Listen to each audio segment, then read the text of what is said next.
In 1791, the Royal Navy sent a warship to hunt down 9 mutineers who had vanished off the face of the earth. The ship sailed within striking distance of their hiding place. It never found them. Not because the mutineers were clever, because the island they were standing on wasn't where the map said it was. For 18 years, the most wanted men in the Pacific lived in plain sight, on a rock the Royal Navy's own charts had placed 200 kilometers from where it actually sat. This is the story of how a drafting error let 9 men disappear and how the island that hid them turned into something no one expected, one of the strangest genetic experiments in human history. April 1789. HMS Bounty, a converted cargo ship no bigger than a large yacht, is 6 months out from Tahiti hauling breadfruit saplings toward the Caribbean. On board, 24-year-old Fletcher Christian, acting lieutenant, has spent 5 months on a tropical island with nothing to do but grow to hate his captain. Before dawn on April 28, Christian and a group of armed crewmen corner Captain William Bligh in his cabin. No one is killed. Bligh and 18 loyal men are forced into the ship's launch, a 23-foot open boat, and set adrift in the middle of the Pacific. What Bligh does next is, on its own, one of the great feats of Age of Sail navigation. 3,600 nautical miles in an open boat with a sextant, a pocket watch, and nothing else to the Dutch port of Timor. 47 days. He loses 1 man. He survives. And the moment he reaches a British outpost, the hunt for Fletcher Christian begins. Here's Christian's problem. The Pacific in 1789 isn't empty. British ships are everywhere, trading, mapping, patrolling. Any island he picks, the Navy can eventually reach. He tries to buy first. It fails. Within weeks, the islanders fight back, and there aren't enough weapons or food to hold the position. So Christian goes looking for something rarer than an empty island. He goes looking for a wrong one.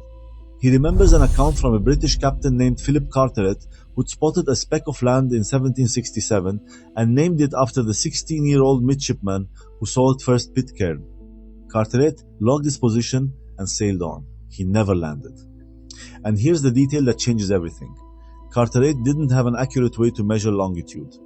Almost no one did yet. The marine chronometer was still a new and expensive instrument, and Carteret's ship didn't carry one that worked.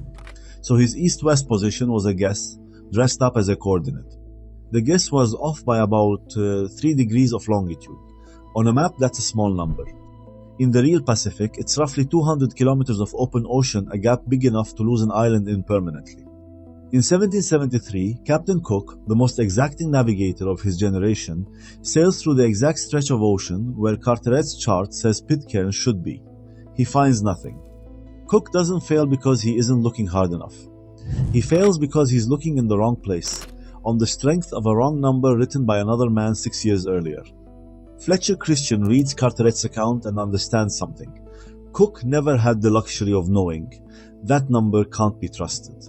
In January 1790, he searches east of the charted position, not where the map says, but where the arrow suggests the island should actually be, and finds Pitcairn almost 200 nautical miles from its plotted coordinates. He has just found the one hiding place on Earth that the British Navy's own instruments say does not exist. 9 mutineers land, along with 6 Tahitian men and 12 Tahitian women who had joined or been taken aboard. Within days, they burn the Bounty in the bay below the cliffs. There is no ship left, no way to leave, no way to be seen from the sea, and for now, no way to be found. This is where the story stops being about escaping the Navy and starts being about what 9 armed men do to each other with no law and no way out. The land is split only among the 9 European mutineers. The 6 Tahitian men get nothing, no land, and eventually no wives, as the mutineers begin seizing their partners. By September 1793, the resentment turns violent. In a single day, remembered on the island as Massacre Day, the Tahitian men kill 5 of the 9 mutineers, including Fletcher Christian himself, shot while working his own garden plot. The Tahitian men are then killed in turn.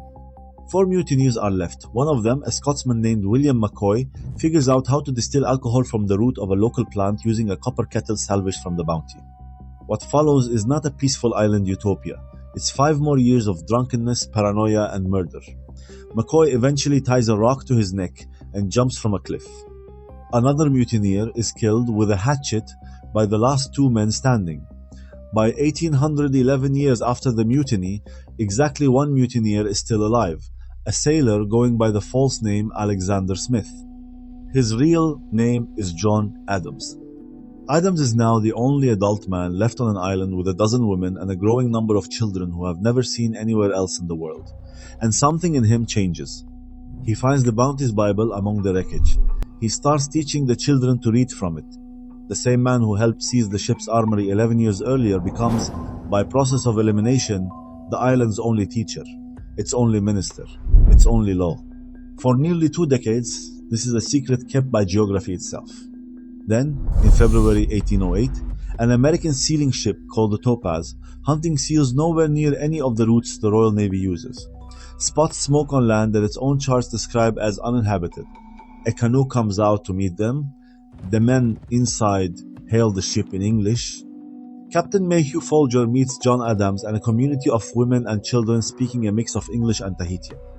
Before he leaves, Adams hands him the Bounty's actual ship's compass and its marine chronometer, the very class of instrument whose absence had let Carteret's Arrow stand for 40 years. Folger reports the discovery. Deep in the Napoleonic Wars, the British Admiralty does nothing with the information. 6 years later, in 1814, 2 Royal Navy ships, Britain and Tagus, stumble onto the island independently.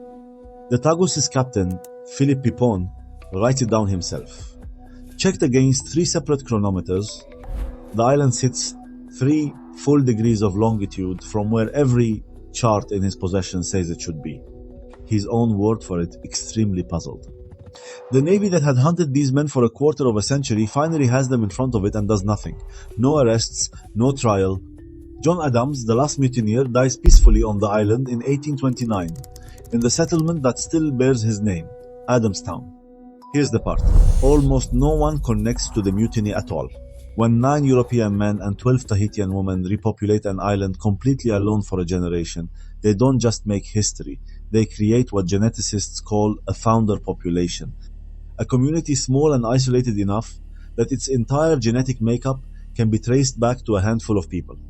2 centuries later, researchers studying the descendants, many of whom relocated to Norfolk Island in 1856, when Pitcairn ran out of farmland, found something the old ship's logs could never have shown them. A 2015 genetic study published in the journal Investigative Genetics, built from a pedigree of nearly 1,400 people spanning 11 generations, found a population where almost every Y chromosome, the male line, traces back to Europe, while close to 40% of the mitochondrial DNA, the maternal line, traces to a single Polynesian lineage carried by the Tahitian women. A separate 2010 study in the journal Heredity puts the population's average ancestry at roughly 88% European and 12% Polynesian. But for any single descendant today, that number can swing anywhere from nearly all European to nearly all Polynesian, depending on which of the original 9 men and 12 women they happen to descend from. The murders on Massacre Day, the burning of the Bounty, the chart that was 3 degrees wrong, all of it is still readable, mathematically, in the blood of people alive on that island today. 9 men vanished because one navigator, 40 years earlier, couldn't measure longitude accurately and wrote down a guess as if it were a fact. That guess held for 4 decades. It fooled James Cook. It fooled the ship sent specifically to hunt these men down. It only stopped working when an American sealing captain, chasing seals and nothing else, happened to sail close enough to see smoke rising from an island that, according to every map in the world, did not exist. The mutineers thought they'd found the perfect hiding place. What they'd actually found was a mistake nobody had bothered to correct, and inside it, they built, destroyed, and eventually rebuilt an entire tiny civilization, one that's still writing its own history into the genes of the people living there right now. Which makes you wonder how many other places are still sitting exactly where an old mistake put them, waiting for someone to sail 3 degrees off course and find them. If you want to see where the mutineers actually ended up hiding, I'll drop the real coordinates below, and if you're curious which island vanishes next, that one's already lined up.